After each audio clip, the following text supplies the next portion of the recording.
নামাজি মানুষ যারা আমরা তাদের ব্যাপারে নিশ্চিত আস্থা রাখতে পারি, তারা এই জাতীয় বিষয়গুলিকে দৃঢ়তার সঙ্গে বিশ্বাস করে। কিন্তু এমন অনেক যুবক যুবতী আছে, আমি খুব ফ্রি মাইন্ডে বলছি, তাদের মাথায় এই জাতীয় চিন্তা বুদ্ধিগুলো ঢোকেও না যে আমাদেরকে বিনা কিন্তু কথায়, বিনা সমালোচনায় অদৃশ্যের বিষয়গুলিকে বিশ্বাস করতে হয়, তবে মুসলমান হিসাবে নাম নেওয়া যায়। ঠিক না ভুল? ঠিক। এখন যদি আমার সেই সমস্ত যুবকেরা তারা যদি এই অদৃশ্যের বিষয়গুলির বিশ্বাসের ক্ষেত্রে ঘাটতি করেন, তাহলে পারিবারিক সূত্রে নিজেকে মুসলমান বলা যাবে, কিন্তু আল্লাহ পাকের কাছে মুসলমান হিসাবে প্রমাণিত হওয়া বড় কঠিন হয়ে দাঁড়াবে। প্রিয় ভাই আমার, দ্বিতীয়ত একটা বৈশিষ্ট্যের কথা বলি, মনে রাখুন ভাই, ইসলাম ধর্মের আর একটা বৈশিষ্ট্য হলো এদের কর্মের সঙ্গে গোটা জগতের কোন ধর্মের কর্মের মিল নেই। যদি বলেন কেমন, আমি হাতে নাতে আপনাকে বোঝাচ্ছি। ভাই, ইসলাম ধর্মের কর্মের দুটি দিক, দুটি সাইড। একটি হলো সৎ কাজগুলি করা, আর একটি হলো অসৎ কাজগুলি ছাড়া। এই দুয়ের সমন্বয়ে একটা মুসলমানের জীবন। আর এই কথাটি কোরআন শরীফে আল্লাহ বলেছেন স্পষ্টত। মহান আল্লাহ বলেন যে যারা সৎ কাজের আদেশ করে এবং নিজেরাও সৎ কাজ করে এবং নিজে অন্যায় কাজ করে না আর অন্যকে অন্যায় কাজ থেকে নিষেধ করে। কথা বুঝিয়ে আসছে কি? এই দুটি গুণ একজন মুসলমানের জীবনে দরকার, এটার বাইরে নয়। আল্লাহ পাক কোরআনে বলেছেন, কুনতুম খায়রা উম্মাতিন উখরিজাত লিন-নাস, তোমরা একটি সম্প্রদায় যারা মানুষের কল্যাণে বহিরাগত হয়েছো। তোমাদের ডিউটি হলো তা'মুরুনা বিল মারুফ, সৎ কাজের আদেশ করবে, ওয়া তানহাউনা আনিল মুনকার, আর অসৎ কাজের নিষেধ করবে। আর আমি মানুষকে সৎ কাজের আদেশ করব, অথচ সেই সৎ কাজটি আমি করব না, এটা নিশ্চিত কারুর বিবেক মেনে নেবে না, বরং প্রত্যেকের বিবেক বলবে এটা এক পর্যায়ের প্রতারণা, এটা ধোঁকাবাজি। আমি মানুষকে অন্যায় কাজের নিষেধ করব, অথচ নিজে অন্যায় কাজ থেকে বিরত থাকব না, এটা নিশ্চিত মানুষের সঙ্গে ধোঁকা দেওয়া। এই লোকটাও প্রকৃতপক্ষে মুসলমান নয়। হতে পারে তার জন্ম ইসলামী পরিবারে, হতে পারে তার জন্ম কলেমার ঘরে, কিন্তু গুণগত দিক দিয়ে ওই মানুষটাও মুসলমান নয়। প্রিয় ভাইরা আমার, কোরআন শরীফে এসেছে হযরত লোকমান হাকিম তার বেটাকে বলেছিলেন, ইয়া বুনাইয়া আকিমিস সালাত, হে বাবা ছেলে, তুমি নামাজ কায়েম করো। পরে বললেন ওয়ামুর বিল মারুফ, তুমি সৎ কাজের আদেশ মানুষকে করো, ওয়ানহা আনিল মুনকার, এবং মানুষকে অন্যায় কাজের নিষেধ করো। তবে মনে রাখো, অসবির আলা মা আসাবাক, তুমি যখনই মানুষকে অন্যায় কাজের নিষেধ করবে, মানুষ তোমার প্রতি বিশুদ্ধার করবে, মানুষ তোমাকে গালিমন্দ করবে, মানুষ তোমার প্রতি হিংসা করবে, মানুষ তোমার প্রতি শত্রুতা করবে। তো এই জাতীয় দুর্ব্যবহারগুলিতে তোমাকে ধৈর্য ধরতে হবে। প্রিয় ভাইরা আমার, একটু ব্রেন কালচার করুন। অনেক খরচা করে সভা দিয়েছেন, আর অনেকটা আগ্রহ নিয়ে আমাকেও ডাকিয়েছেন। আপনি বলুন, মসজিদের ইমাম সাহেব তিনি যদি সৎ কাজের আদেশ আর অসৎ কাজের নিষেধ করেন, তো মসজিদ সারাউন্ডে যারা অসৎ কাজের মুসল্লি ভাই, এনারা ইমামের প্রতি সন্তুষ্ট থাকবে না। ঠিক না ভুল? আমি আব্দুল কাইয়ুম কথা বলছি, ইসলামিক স্টেজে বসে আমার সামনে শ্রোতা ইমানদার মুসলমান ভাই, আমি সৎ কাজের আদেশ করলে মানুষ সেটাকে করতে পারলে ভালো, না করলে রাগ করবে না। ফর এক্সাম্পল আমি বললাম, বাবা আপনারা নামাজ পড়ুন, রোজা রাখুন, জিকির করুন, তাসবিহ পড়ুন, এ জাতীয় নেকির কাজ মানুষ করতে পারলে ভালো, না করলে মানুষ রাগ করবে না। কিন্তু আমি যখনই মানুষকে বলবো সুদ খাওয়াটা চলবে না, তাস খেলাটা চলবে না, জুয়াটা চলবে না, লটারি চলবে না, মিথ্যাচারিতা করা চলবে না, গান শোনা যাবে না, যখনই নারীদেরকে বলবো বেপরদায় ঘোরা চলবে না, মানুষকে যখন বলবো লটারি কাটা যাবে না, ভাই এই কথাগুলো মানুষের পক্ষে হজম করা বড্ড কঠিন। ঠিক কিনা বলেন? কিন্তু ইসলামের যে বৈশিষ্ট্য এটা, যে মানুষকে সৎ কাজের কথা বলো আর অন্যায় অসৎ কাজে মানুষকে নিষেধ করো। আমি যদি মানুষ আমায় গালি দেবে, মানুষ আমার প্রতি হিংসা করবে, মানুষ আমার প্রতি শত্রুতা করবে, এ কারণে আমি অন্যায়ের নিষেধটা করব না। বাবু, কোরআন শরীফের হুকুমটা পরিপূর্ণ মানা হলো কি? হ্যাঁ না বলেন? সম্মানিত ভাইরা আমার, মনে রাখুন, ইসলাম ধর্মের বৈশিষ্ট্য হলো একদিকে নামাজ পড়ো, রোজা রাখো, হজ করো, যাকাত দাও, জিকির করো, তাসবিহ পড়ো, সদকা ফিতরা আদায় করো, কোরবানি দাও, বাপ মাকে ভক্তি শ্রদ্ধা করো, বড়কে সম্মান করো, ছোটকে স্নেহ করো। এটা একটা দিকের করণীয় দিক, এটা করণীয়। ঠিক তার পাল্টা ইসলাম বলেছে তোমরা শিরক করো না, সুদ খেও না, মদ খেও না, গান শোনো না, মিথ্যাচার করো না, জুয়া খেলিও না, তোমরা লটারি কেটো না, তোমরা জেনাবা বিচারের ধারেও তোমরা যেও না, তোমরা অন্যায়ভাবে রুটি রুজি রোজগার করো না, তোমাদের মেয়েরা যারা এরা বেপরদায় ঘুরবে না, এরা গলাবাজারি করবে না। এগুলো ইসলাম ধর্মের বৈশিষ্ট্য। আর একটা দিক ভাই, দুটোই চাই, মনোযোগের সঙ্গে বুঝুন। আমি আমার লাইফটাকে ভরেছি সৎ কাজ দিয়ে, আমার জীবনটা পূর্ণ, কিন্তু আমি অন্যায় কাজ থেকে নিজেকে বাঁচাতে পারিনি। রাগ করবেন না, কথা বুঝুন ভাই। ওই লোকটার পক্ষে জান্নাতে যাওয়া সহজ নয়। আমার কথা শুনে মুখস্থ করুন।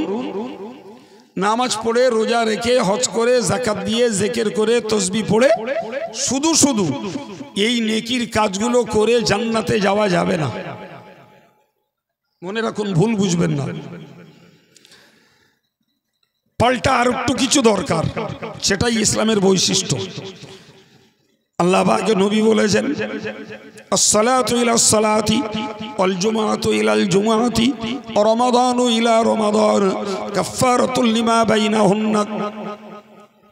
নবী বলেন, এক ওয়াক্ত নামাজ থেকে আর এক ওয়াক্তের নামাজ, এক জুমা থেকে আর এক জুমা, এক বছরের রমজান মাস থেকে আর এক বছরের রমজান মাস, এই মাঝখানে যে গুনাহগুলি হবে, তো আল্লাহ পাক পরবর্তীকালের নামাজ, জুমা এবং রোজা রাখলে পরে মাঝখানের গুনাহগুলিকে আল্লাহ মাফ করে দেবেন।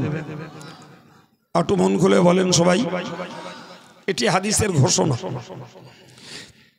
এমনকি রাসূলুল্লাহ একটা হাদিসে বলেছেন, লাউ আন্না নাহারান বিবাবি আহাদিকুম, যদি তোমাদের কারুর বাড়ির সম্মুখ দিয়ে নদী প্রবাহিত হয়, ওয়াগতাসিলু ফীহি ফী কুল্লি ইয়াউমিন খামসা মাররাত, আর কোন ব্যক্তি যদি ওই নদীতে 5 বার গোসল করে।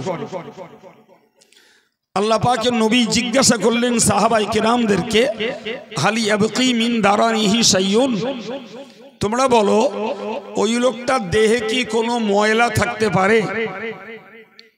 সাহাবীরা বললেন, না ইয়া রাসূলুল্লাহ, ওই লোকটার দেহে কোনো ময়লা থাকতে পারে না। আল্লাহ পাকের হাবিব বললেন, হাযিহি মাসালু সালাওয়াতিল খামসি, এটাই হলো 5 ওয়াক্ত নামাজের দৃষ্টান্ত। যারা দিনে 5 বার নামাজ পড়বে এদের দেহে পাপের ময়লা থাকবে না। সুবহানাল্লাহ বলেন।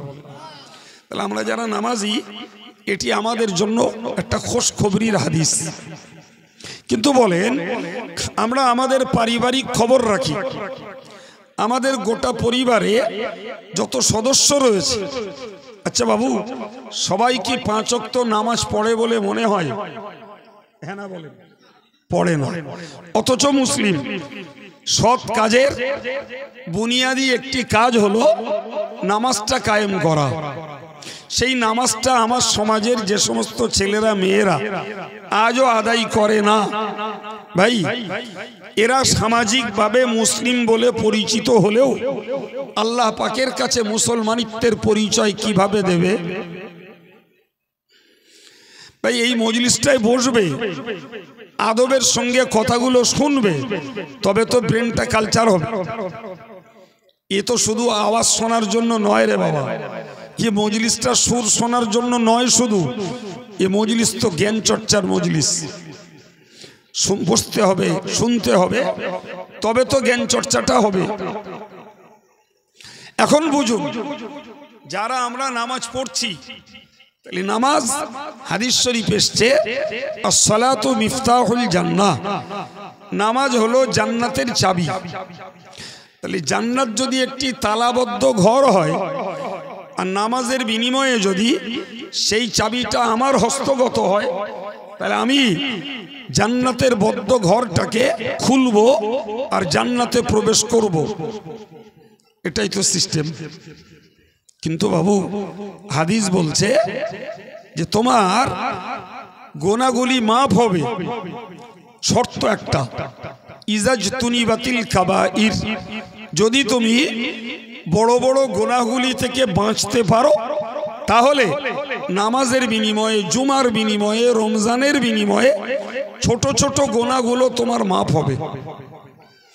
এখন সমাজের যে সমস্ত মুসলিমরা শরীয়তের বড় বড় গোনার কাজগুলো থেকে বাঁচতে পারে না, এনারা নামাজ পড়লেও, জুমা পড়লেও, রোজা রাখলেও ভাই তাদের গোনা কিন্তু খণ্ডাবে না।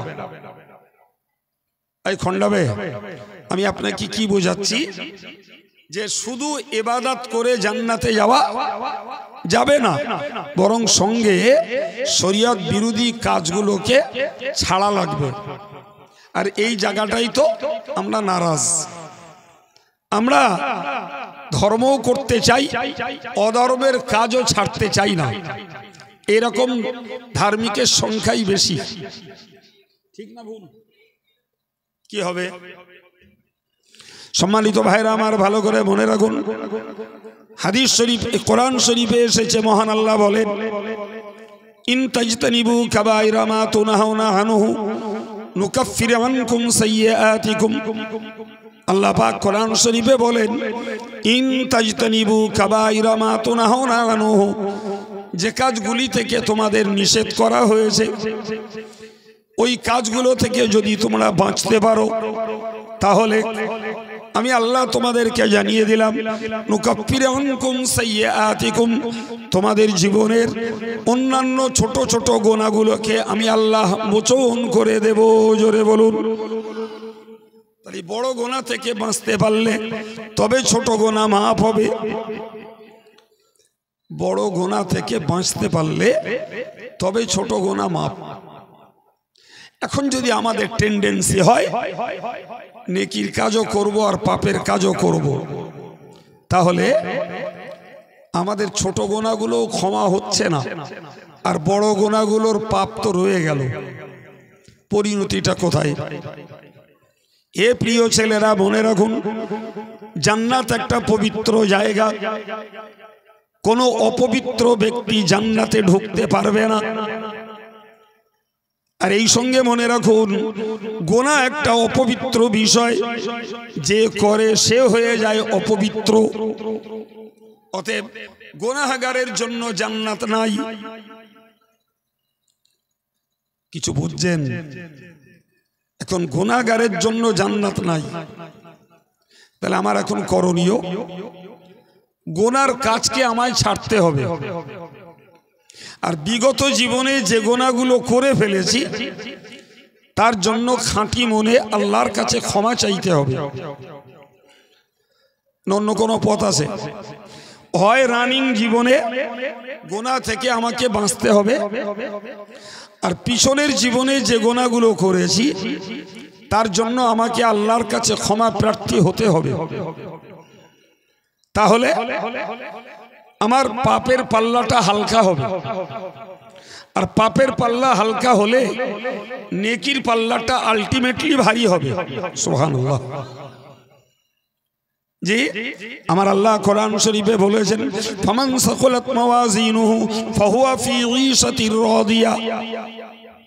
আল্লাহ বললেন, যে লোকটার নেকির পাল্লা ভারী হবে ওই লোকটা কিয়ামতের মহাময়দানে সন্তুষ্টির সঙ্গে জীবন ধারণ করবে। ওয়া আম্মা মান খাফফাত মাওয়াজিনুহু, কিন্তু নেকির পাল্লা যার হালকা হয়ে পাপের পাল্লাটা ভারী হয়ে যাবে, ফা উম্মুহু হাবিয়া, তার ঠিকানা হবে হাবিয়া নামক দোজখ।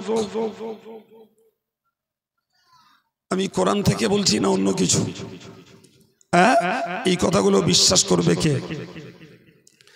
যদি মনে করেন গলার সুর দরকার অনেকটা, আমার দ্বারাই হবে না। আর যদি মনে করেন দুটো জ্ঞান নেবেন, যারা বসে আছেন মাথা ঠান্ডা করে কথাগুলো মাথায় ঢোকান।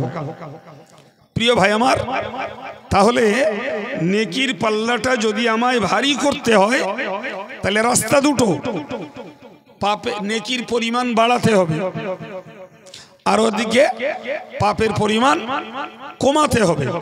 কিন্তু আমাদের ধর্মজীবনটা যদি হয় নেকির কাজও করি আর পাপের কাজও করি, তাহলে আমরা না ছোট গুনাহ থেকে বাঁচতে পারবো, না আমাদের নেকির পাল্লা ভারী হবে, না আমরা পবিত্র হতে পারবো, না আমরা জান্নাতে যাওয়ার সুযোগ পাবো। প্রিয় ভাই, তাহলে ইসলাম ধর্মের দ্বিতীয় বৈশিষ্ট্য হলো নেকির কাজ করা আর পাপের কাজ বাদ দেওয়া। আপনারাই ভেবে বলুন, আমিও আপনাদের সঙ্গে ভেবে বলছি। ভাই, সারা পৃথিবীতে যত ধর্ম রয়েছে, এই ইসলাম ধর্মের যে বৈশিষ্ট্য, এই বৈশিষ্ট্যগুলি অন্য কোনো ধর্মের মধ্যে আছে? নাই। এখন ধরে নেন, কিয়ামতের ময়দানে যখন মানুষগুলো জাহান্নামের দুয়ারে হাজির হবে, তো জাহান্নামের দ্বাররক্ষী জিজ্ঞাসা করবেন তাদেরকে, মা সালাকাকুম ফি সাকর, তোমরা বলো জাহান্নামে এলে কেন? জাহান্নামে এলে কোন দোষে, কিসের জন্য? সম্মানিত ভাইরা আমার, জাহান্নামীরা জাহান্নামের দরজার সামনে দাঁড়িয়ে বলবে, ক্বালু লাম নাকু মিনাল মুসাল্লিন, আমরা নামাজ পড়তাম না তাই জাহান্নামে এসেছি। সরাসরি স্বীকার হবে, আমরা নামাজ পড়তাম না। আচ্ছা ভাই, এই জাহান্নামীরা যদি জাহান্নামের দোরগোড়ায় দাঁড়িয়ে বলে আমরা নামাজ পড়তাম না তাই জাহান্নামে এসেছি, আর আজকের যদি আমার সমাজের সাবালেক সাবালিকা ছেলে মেয়েরা বেমালুম নামাজ কাজা করে, তাহলে কিয়ামতের দিনে এদেরকে ওই উত্তরই দেওয়া লাগবে। আচ্ছা, ওই দিন যদি নামাজ পড়তাম না বলে জাহান্নামে এসেছি এই জবাব কেউ দেয়, তাহলে সে কি আল্লাহ পাকের কাছে ছাড় পেয়ে যাবে মনে হয়? না। এই চেতনাটুকু যদি মাথায় আসে, তাহলে শুধু রমজানের রোজা বছরে 30টা ধরে নিন, 29টাও হয়, তো 30টা রোজা মানে 30টা ফরজ। ভাই। আর নামাজ মানে সপ্তাহে 35 ওয়াক্ত, সপ্তাহে ক ওয়াক্ত? এক মাসে 150 ওয়াক্ত, এক বছরে 1800 ওয়াক্ত। এখন রমজানের রোজা রস শুনে যদি রোজা রাখতে অভ্যস্ত হই সেটা নিশ্চয়ই খারাপ না, ভালো। কিন্তু রমজানের রোজা যেমন একদিনে ফরজ, দিনে তো 5 বার নামাজ ফরজ। বুকে হাত দিয়ে বলুন তো, তাহলে নামাজের গুরুত্বটা কি কম? আপনি সমাজটাকে তাকাবেন, আমি আপনাদের দিকের খবর রাখি না বাবু, তবে মুসলিম কমিউনিটির মৌলিক চিত্র দেখে যা বুঝি, নামাজ পড়ে না রোজা রাখে, এরম লোক আছে না নাই? জি। আর পুরুষদের তুলনায় মেয়েরা রোজা রাখে আরো বেশি, ঠিক না বল? মেয়েরা পুরুষদের তুলনায় একটু চিটেল বেশি হয়, মানে কষ্ট সহ্য করতে পারে ওরা বেশি। ফলে পুরুষদের রোজা রাখার তুলনায় মেয়েরা রোজা বেশি রাখে। অথচ ওই রকম কিছু রোজাদার যুবক যুবতী আর ঘরের মায়েদেরকে একটু সার্ভে করলে দেখা যাবে তারা নামাজ পড়ে না। বাবা একটু ভেবে বলুন তো, তাহলে দিনের 5টা ফরজ, 5 ওয়াক্ত নামাজ, জি, এক সপ্তাহে 35 ওয়াক্ত নামাজ ফরজ, আর এক বছর পরে 30 বা 29টা রোজা ফরজ। একটু ভেবে বলবেন, তাহলে নামাজ রোজার প্রতি আকৃষ্ট হওয়ার আগে ইমানদার মুসলমান ঘরের ছেলে মেয়েদের নামাজের প্রতি আরো বেশি আকৃষ্ট হওয়া উচিত ছিল কিনা? এখন এদেরকে বোঝাবে কে? এরা কার কথায় হেদায়েত হবে? আব্দুল কাইয়ুমের কোনো যোগ্যতা নেই, তারপরেও যখন ডেকেছেন কিছু জ্ঞানের কথা আপনাদেরকে বলা আমার ডিউটি, আমি আমার ডিউটি পালন করছি। যাদের ব্রেনে লাগছে তারা বসে আছেন, যাদের ব্রেন ক্যাচ করছে না তারা হয়তো উঠছেন। আমার বক্তব্য ভাই, আমি আপনাকে জিজ্ঞাসা করতে চাচ্ছি, এখন এই পরিবারের বেনামাজিগুলোরে এদেরকে নামাজি বানাবে কে? ফুরফুরার কোন পীরির বাচ্চা এসে, কাবা শরীফের ইমাম এসে, না বাংলাদেশের বক্তা এসে, না বসিরহাট থেকে আব্দুল কাইয়ুম আর রজব আলী এসে? কথা বলেন। তাহলে আমার পরিবারটাকে যদি ধার্মিক বানাতে হয় তাহলে ইসলামের বৈশিষ্ট্যমূলক কাজের এই নসিহতটা প্রত্যেকটা বাড়িতে বাড়ির অভিভাবককে করতে হবে। ভাবেন এবার। সম্মানিত ভাইরা আমার, ভালো করে মনে রাখুন, মহান আল্লাহ কোরআন শরীফে জানিয়েছেন, ইয়া আইয়ুহাল্লাযীনা আমানু কু আনফুসাকুম ওয়া আহলিকুম নার। আল্লাহ বললেন, হে ঈমানদারেরা, তোমরা নিজেরা জাহান্নাম থেকে বাঁচো, নিজের পরিবারটাকেও জাহান্নাম থেকে বাঁচাও। কোরআন ডিউটি কড়া, এই আয়াতের ডিউটি কড়া। কথা বলেন, কথা বলেন। কড়া বাবা, দুটো, একটা নিজে বাঁচা আর একটা পরিবারটাকে বাঁচানো। কথা বলা যাচ্ছে? তা আমি ধরুন নামাজও পড়ি, দাড়িও রেখেছি, দাড়ি রাখিনি তাও নামাজ পড়ি, রোজা রাখি, জিকির করি, তসবিহ পড়ি, আলেম ওলামা হুজুরদের ভক্তি করি, যথাসম্ভব ভালো পথে চলার চেষ্টা করি। তাহলে আমি কোরআন শরীফের ওই হুকুমটার একটা দিক মেনেছি, আর একটা দিক আমার ডিউটিতে আছে যে আমার পরিবারটাকে আমায় নামাজি বানাতে হবে, আমার পরিবারটাকে জাহান্নাম থেকে আমাকে বাঁচাতে হবে। এখন জাহান্নাম থেকে যদি বাঁচাতে হয় তাহলে আমাকে কতগুলো ডিউটি পালন করা লাগবে। আমার পরিবারের সদস্য আমার স্ত্রী, আমার পরিবারের সদস্য আমার ছেলে আমার মেয়ে, আমার পরিবারের সদস্য আব্বা হারা ছোট ভাই বোন, এরা আমার অধীনে। তাদের খাওয়া, তাদের পড়া, তাদের জীবনযাত্রা, তাদের রোগের চিকিৎসা, তাদের সুখ স্বাস্থ্য সমৃদ্ধ জীবন, এ সবগুলো আমার খাটনির ভিত্তিতেই হয়। তো আমি আমার বিবিটাকে বলতে পারবো না যে 5 ওয়াক্ত নামাজ পড়ো, পর্দায় চলো, আমি আমার ছেলেটাকে বলতে পারবো না যে বাবা অবৈধ কাজ করিস না, নামাজ কালামটা পড়। আমি আমার মেয়েটাকে বলতে পারবো না যে তুই নিজের চরিত্রটাকে রক্ষা কর, নিজে নামাজ কালামটা পড়, আল্লাহর পথে চলার চেষ্টা কর। আমি আব্বা হিসেবে বলছি, স্বামী হিসেবে বলছি, এটা আমার নৈতিক ডিউটি। বলতে হবে না? হবে না? আপনারা জানেন, আমি জানি না, সমাজের 100 জনের মধ্যে কতজন নিজের পরিবারকে এই নির্দেশগুলো দিয়েছে বাবা? তারা রজব আলীর রস শুনবে না, আব্দুল কাইয়ুমের রস শুনবে না, আর এক মৌলানা আসবে তার রস শুনবে না, আজ শুনবে না, কাল শুনবে না, পরদিন শুনবে না। তাহলে এদের ধর্মজীবনটা গড়বে কিসে? এগুলো কি ট্রেডিশন? বছর ঘুরলে একটা করে সভা দেবো আর চাহিদা মতো বক্তা আনবো, আর আমরা রাস্তাঘাটে ঘুরঘুর করব, আত্মীয় কুটুম্বিতে পরিষেবা দেবো, ওয়াজটা আমরা শুনতে পাবো না। কেন বাপ? এই অনীহা, এই অবজ্ঞা কেন? এতে কি হবে জানেন তো? হুজুরির পয়সা হবে, প্যান্ডেলওয়ালার পয়সা হবে, আর জানি না এরা তাবাররুক দেয় কিনা, আমার জানা নেই। না দেয় তা জি, না দেয় তা না দিলে আর এই প্যান্ডেলওয়ালার হুজুর নিয়ে চলে গেল, আর শ্রোতাগুলো নিজেরা আত্মীয়তা কুটুম্বিতে আড্ডাবাজি, রংবাজি, গল্প গুজব, তামাশা করলো, আর ঘুরঘুর ঘুরঘুর করে চলে গেল। আর মজলিসটায় বসে শুনলো ওই লোকগুলোই যারা ধার্মিক হয়ে আছে, তারা আলেমের মহব্বতে, কোরআনের মহব্বতে কিছু শুনলো। ভুল বলছি মনে হচ্ছে? বলেন। এইভাবে যদি নিয়ম চলতে থাকে তাহলে এতে সমাজের ধার্মিকতার কি উন্নতি হবে বাবা?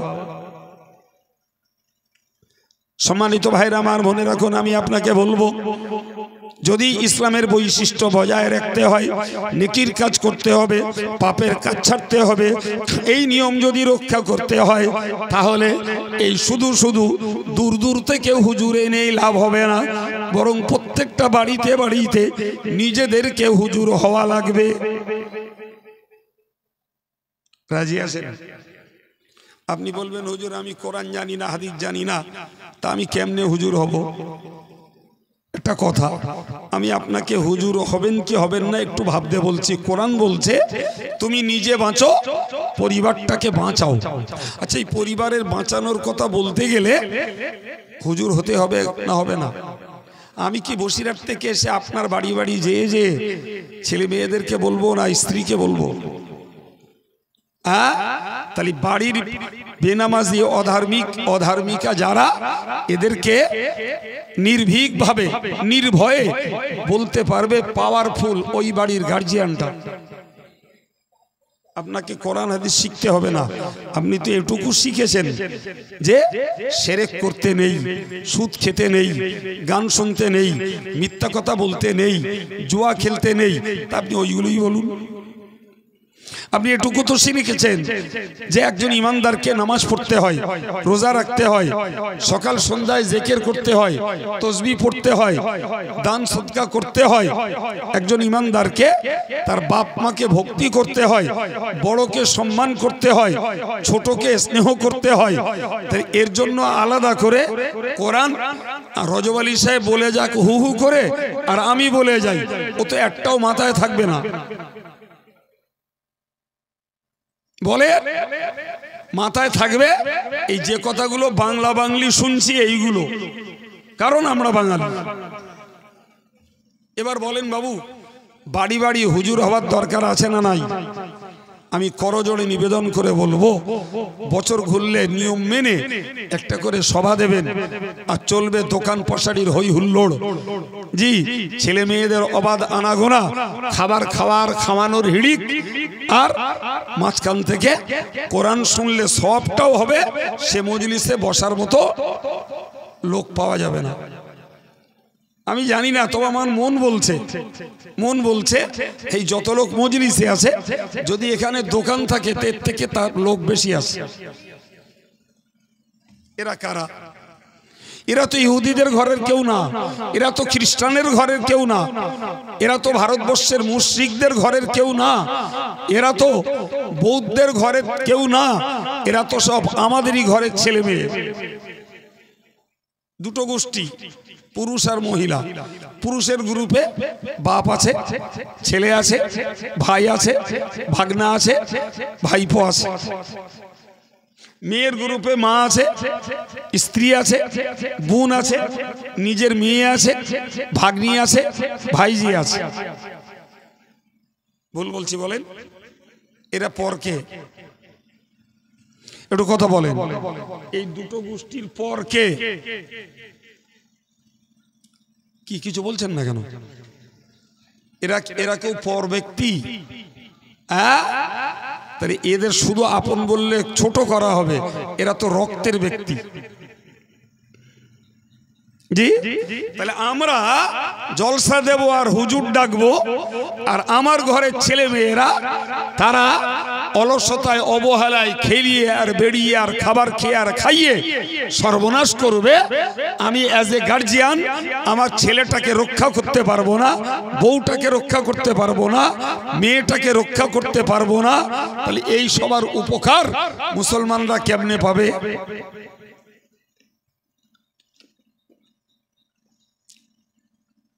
কি গো বাবা, ভাবুন একটু। সম্মানিত ভাইরা আমার, মনে রাখুন, কোরআন শরীফে আল্লাহ বলেছেন, কোরআন শরীফে আল্লাহ বলেছেন, আল্লাতী তাখাফুনা নুশুজাহুন্না ফাইযুহুন্না ওয়াহজুরুহুন্না ফিল মাদাজি ওয়াদরিবুহুন্না ফাইন আতানাকুম ফালা তাবগু আলাইহিন্না সাবিলা। কোরআনের আয়াত পড়ছি শুধুমাত্র আত্মতুষ্টির জন্য। আয়াত তো মনে রাখতে পারবেন না, বাংলাটাকে বুঝুন না। আমার আল্লাহ বললেন, হে পুরুষের দল, তোমাদের বিবিরা যদি অবাধ্য হয় বলে তোমরা মনে করো। আচ্ছা, আমাদের বিবিরা সবাই আমাদের অনুগত বলে মনে হয়? কি বলছেন বাবা? না। ওদেরকে বলুন যে তোদের বাজারে যাওয়া হবে না, তোদের ঈদের সময় মার্কেট করতে যাওয়া চলবে না। ওদেরকে বলুন তোদেরকে মহিলা সমিতি করা হবে না। ওদেরকে বলুন যে তোদের গ্রুপ লোন নেওয়া হবে না। ওদেরকে বলুন তোদের ব্যাংকে যাওয়া চলবে না। ওদেরকে বলুন যে তোদের বিয়ে বাড়ি যাওয়া হবে না। আমি জানি না আপনার দিকে মেয়েরা যায় নাকি, যায় বাবা? হ্যাঁ, তা আমি হুজুর যত কথাই বলি আমি বলে বেরিয়ে যাব আমার ডিউটি পালন করে। আচ্ছা, আপনারা দায়িত্ব নেন তো যে আমার পরিবারটাতে 5 জন সদস্য, এই 5 জন শরিয়ত বিরোধী যে কাজগুলো করছে, আমি ওই কাজগুলো থেকে আমার পরিবারের 5টা মানুষকে রক্ষা করব। সহজে হবে বলে মনে হয়? বউ আর মেয়েটাকে তো বিয়ে বাড়ি যেতে মানা করলে অতিই তো মুখ কালাকালি শুরু হবে না? হবে না? হ্যাঁ, হয়তো রান্না বন্ধ হয়ে যাবে না। কি বলছেন? এরা জাহান্নাম থেকে বাঁচবে কি করে? আমার আল্লাহ বললেন, আল্লাতী তাখাফুনা নুশুজাহুন্না, ও পৃথিবীর স্বামীর দল, আমি আল্লাহ তোমাদেরকে জানিয়ে দিলাম, তোমরা তোমাদের বিবিদের ব্যাপারে যদি অবাধ্যতার ভয় পাও, বিবিদের ব্যাপারে যদি অবাধ্য হওয়ার তোমরা আশঙ্কা করো, আমি আল্লাহ বলছি ফাইযুহুন্না, তোমরা তোমাদের বিবিদেরকে ওয়াজ করো, বিবিদেরকে উপদেশ দাও। প্রিয় ভাইরা আমার, আমি আবার ওই কথাটা বলছি, আপনার বিবির ওয়াজ আমি করতে পারবো না, আপনার বিবির ওয়াজ পীরজাদা পীর সাহেব করতে পারবে না, আপনার বিবির ওয়াজ আমির সাহেব মুবাল্লিগ সাহেব করতে পারবে না, আপনার বিবির ওয়াজ আপনার মসজিদের ইমামও করতে পারবে না। পারবে? তাহলে আপনার বিবিকে যদি ওয়াজ করতে হয়, দায়িত্বটা আমি চাপিয়ে দিইনি, স্বয়ং আল্লাহ চাপিয়ে দিয়েছেন। তাহলে এই মজলিসগুলো থেকে যে জ্ঞানটা আমি নেব, ওই জ্ঞানটাই বাড়ি বিবিকে বলবো, ওতেই তো বিবির কাছে ওয়াজ করার হক আদায় হয়ে যাবে। এখন আপনি ওয়াজ করলেন, বিবিটাকে নামাজ পড়ো, বিবিটাকে ওয়াজ করলেন তুমি কোরআন শরীফ পড়তে জানো, তো আমার বাড়িতে দেহ পাক থাকলে প্রতিদিন একটু কোরআন পড়ো। আপনি বিবিকে ওয়াজ করলেন যে তুমি পর্দায় চলো, তো আপনার বিবি নামাজও ধরলো না, কোরআনও পড়লো না, পর্দায় চললো না। জি, আমার আল্লাহ বললেন যদি তোমার বিবি তোমার কথা না নেয় তাহলে আর একটা কাজ করো, ওহজুরুহুন্না ফিল মাদাজি, তোমরা ঘরের বিবিদের বেডটাকে আলাদা করে দাও। আমার কথা না বাবা, কোরআনের কথা। বেডটাকে আলাদা করো, তাকে বলো তুমি যখন শরিয়াত মানবে না, তুমি যখন আল্লাহকে মানবে না, তুমি যখন শরিয়াতের হুকুম মতো চলবে না, তাহলে তুমি তোমার মতো থাকো, আমি আমার মতো থাকছি। এই বেড আলাদা করে দেখো, যদি তার মনে স্ট্রাইক করে, তার মনে যদি আঘাত লাগে যে আমার স্বামী রাগ করে আমার প্রতি দুর্ব্যবহার করছে, আমি শরিয়াত মানি না, তাই হয়তো মনের ধাক্কায় সে হয়তো শরিয়তের পথে ফিরতে পারে। সুবহানাল্লাহ বলে, একটু মন খুলে বলে। এই ফর্মুলা কার? সবাই মিলে বলেন আল্লাহর, আমার নয় বাবা। আমি শুধু বাঙালি ভাইদের কাছে কোরআনের তত্ত্বকে বাংলায় বলছি মাত্র, মূলত তত্ত্বটা কার? আল্লাহর। প্রিয় ভাই আমার, আল্লাহ বললেন যদি ওয়াজ করে না হয় তাহলে বেড আলাদা করো। এখন বেড আলাদা করে দেখা গেল স্ত্রী আল্লাহর পথে ফিরছে না। আমার আল্লাহ পাক পরের অংশে বলেছেন অদরিবুহুন্না, হে পৃথিবীর স্বামীর দল, তোমার বিবি যদি ধার্মিকা না হয়, তোমার বিবি যদি আল্লাহওয়ালি না হয়, সে যদি শরীয়তকে না মেনে চলে, প্রয়োজনে তুমি তাকে মারো। মারতে বলেছে কে? আর আমার মায়েরা যদি কেউ শোনে তো হয়তো ছেলেদের বলবে এই হুজুর আর খবরদার কোনোদিন দাউদ করো না, এই খেজো হুজুর আমাদেরকে মারার কথা বলে যাচ্ছে। বাবু, মারার কথা আমি বললুম? কে বলেছে? আল্লাহ। তাহলে আপনি মারবেন না আর বিবি মার খাবেও না, তাহলে লঙ্ঘন করা হলো কার কথা? আব্দুল কাইয়ুমের কথা না আল্লাহর কথা? হ্যাঁ, আল্লাহর কথা লঙ্ঘন করলে পরিণতি ভালো হয় না খারাপ হয়? এর থেকেও ভালো করে বোঝানোর ক্ষমতা আমার আর নেই। তবে আমি মৌলিক কথা বলছি, সার্বিকভাবে পার্টিকুলার একটা বিষয়ের উপরে আপনাকে কথা শোনাচ্ছি না, ইসলামটাকে মৌলিকভাবে আপনাদেরকে বোঝানোর চেষ্টা করছি। জি সম্মানিত ভাইরা আমার, এই যে কথাগুলো কোরআন বলল ওয়াজ করো, বেড আলাদা করো, প্রয়োজনে মারো, তাহলে এই কাজ কোনো হুজুরির কাজ না। হ্যাঁ, হুজুরির বউ যদি ওরকম করে তাহলে সেটাও হুজুরির ডিউটি। কি বলছেন? একদম। পীর সাহেবের বউ করলে পীর সাহেবের ওটা ডিউটি, ওয়াজ করো, না হলে বেড আলাদা করো, না হলে মারো। সম্মানিত ভাইরা আমার, মনে রেখে দিন, আমরা যত বড় ধার্মিক হই, কোরআন খুলে দেখতে পাবেন কোরআন বলছে দরাবাল্লাহু মাসালাল লিল্লাযিনা কাফারু ইমরাআতা নূহিন ওয়া ইমরাআতা লূত কানাতা তাহতা আবদাইনি মিন ইবাদিনা সালিহিন ফাখানাতাহুমা ফালাম ইউগনিয়া আনহুমা মিনাল্লাহি শাইআ ওয়া কিলা দুখুলান নার মা'আদ দাখিলিন। কোরআন শরীফের 28 পারার 20 রুকুতে আল্লাহ জানিয়েছেন, বললেন আমি দুটো কাফেরা মহিলার উদাহরণ তোমাদেরকে দিচ্ছি। খোদ আল্লাহ বলছেন এই মহিলা দুটো, একজন নূহ নবীর স্ত্রী আর একজন লূত নবীর স্ত্রী। কি কপাল পোড়া দেখুন, স্বামী নবী। কে নবী? খোদ স্বামী নবী, অথচ স্ত্রী স্বামীকে মানিনি, স্বামীর প্রতি বিশ্বাসঘাতকতা করেছে বলে কোরআন শরীফে আল্লাহ উল্লেখ করলেন। স্বামী নবী স্বামীকে মানিনি, স্বামীর প্রতি বিশ্বাসঘাতকতা করেছে। মহান আল্লাহ কিয়ামতের দিনে ওই দুটো বিবিকে ডেকে বলবেন ওয়াকিলা দুখুলান নার মা'আদ দাখিলিন, ও নূহ নবীর বিবি, ও লূত নবীর বিবি, যারা জাহান্নামে যাচ্ছে তোমরাও ওদের সঙ্গে জাহান্নামে চলে যাও।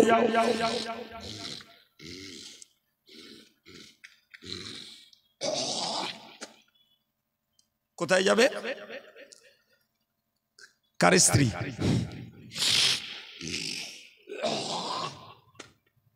কার স্ত্রী বাবা? জোরে বলেন নবীর স্ত্রী। আচ্ছা নবীর স্ত্রী যদি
উৎসাহিত করব, আপনাদের একটু উদ্দীপনা যোগাবো যাতে নিজেরাও ধার্মিক হই আর আমাদের পরিবারের লোকগুলোও ধার্মিক হয়, সেই চেষ্টাটা চালাবো।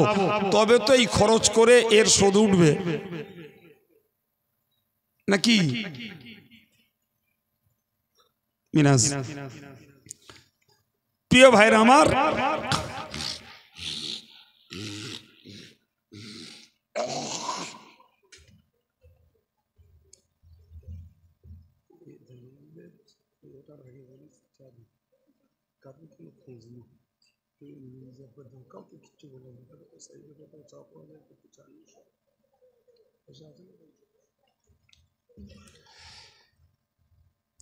সম্মানিত ভাইরা আমার,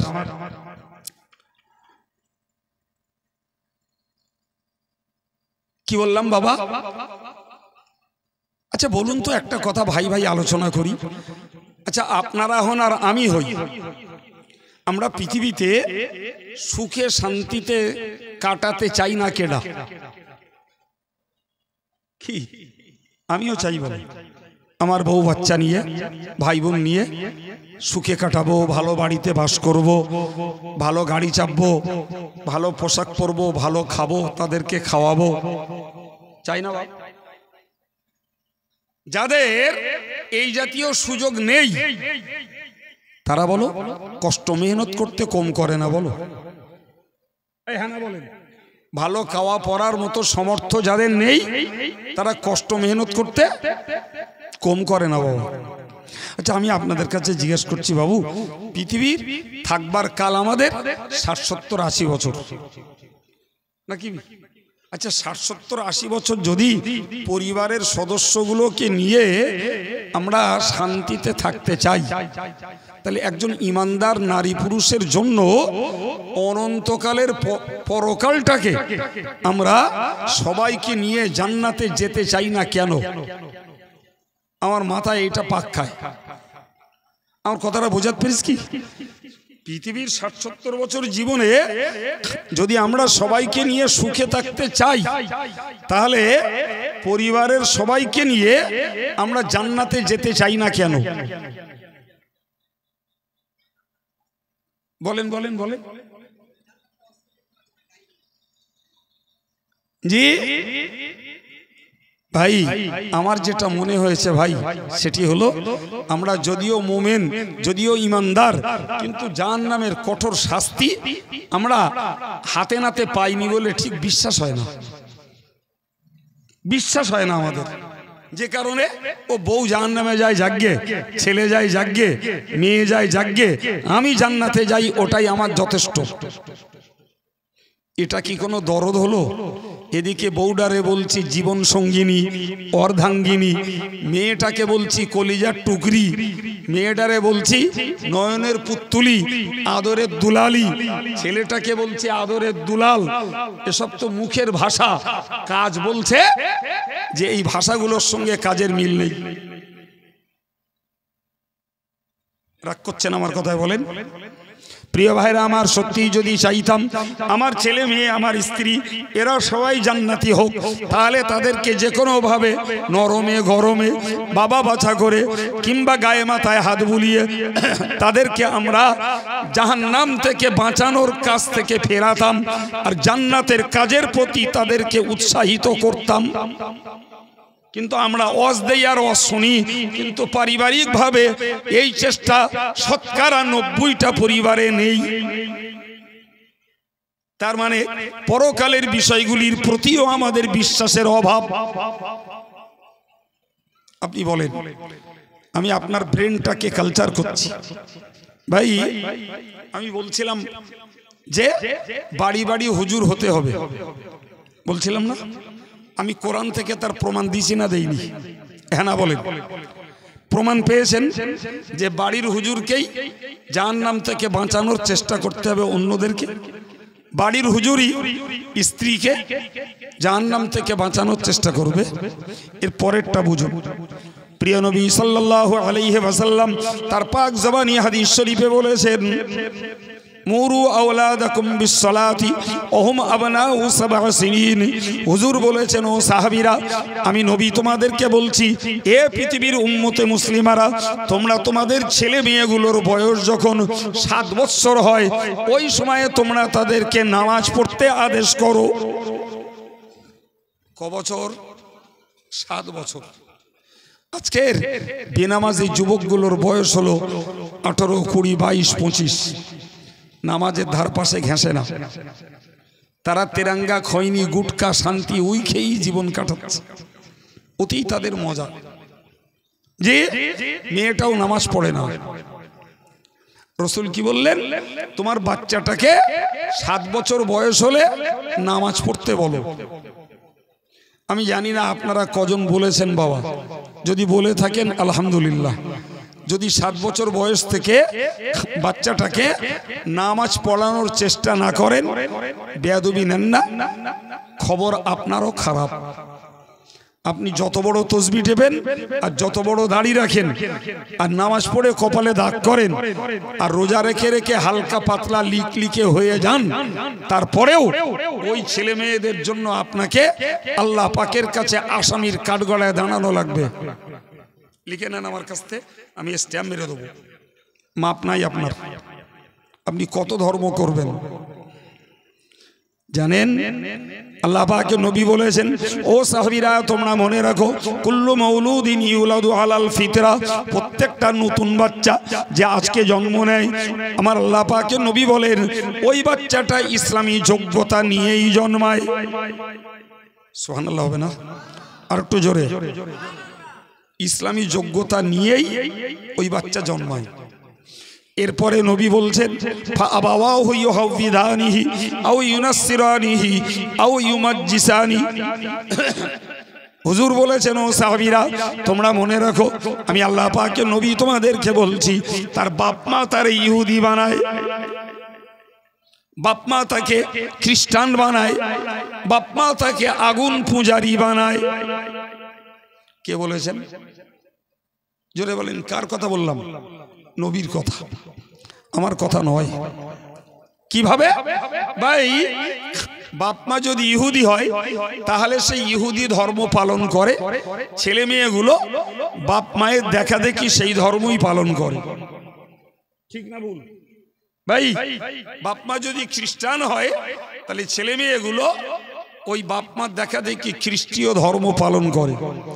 বাপ মার যদি বিশ্বাস হয় যে আমি আগুনকে পুজো দিলে আগুন আমাকে আর পোড়াবে না, এটাই অগ্নি পূজারীদের বিশ্বাস, ফলে তারা আগুনকে পুজো দেয়, তাহলে তাদের ছেলে মেয়েরা আগুন পুজো দেবে, এটাই সাধারণ নিয়ম। হ্যাঁ না বলেন? ওই হাদিসে ভাই মুসলমানদের কথা বলা নেই, কিন্তু 3টে ধর্মের কথা খোদ নবী বলেছেন, ইহুদি, খ্রিস্টান, অগ্নি পূজারী। আমি ওই সঙ্গে আমার শ্রোতাদের বোঝানোর জন্য মুসলমানদের কথাটা বলছি বাবু। জি, আব্বা মা যদি নামাজি হয়, আব্বা মা যদি দিনদার হয়, আব্বা মা যদি আল্লাহওয়ালা হয়, তাহলে তাদের ছেলে মেয়েগুলো স্বাভাবিকভাবে আল্লাহওয়ালা হবে, দিনদার হবে। এটা নিয়ম অনুযায়ী বিশ্বাস করা যায়।